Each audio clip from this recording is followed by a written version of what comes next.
అందరికీ ధన్యవాదాలు తెలియజేస్తూ మరి ఇంత గొప్ప ఘన విజయం సాధించిన నర్సరావుపేట తెలుగుదేశం పార్టీ, జనసేన, బీజేపీ కార్యకర్తల నాయకులందరూ కూడా మరొకసారి పాదాబంధనం చేస్తూ మరి నర్సరావుపేట గడ్డ అంటే డాక్టర్ కోడెల, వారిని ఎప్పుడు మరువలేము.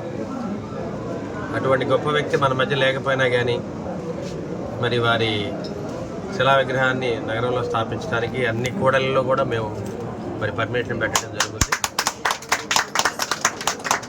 తప్పనిసరిగా ఈ నర్సరావుపేట అసెంబ్లీ సెగ్మెంట్ ఇంత ఘనంగా అభివృద్ధి చేసిన డాక్టర్ కోడెల గారి విగ్రహాలని ప్రతి కూడల్లో పెట్టి వారిని స్మరించుకుంటూ నిత్యం వారి అడుగుజాడలు నడవడానికి సిద్ధంగా ఉన్న మీ అరవింద్ బాబు.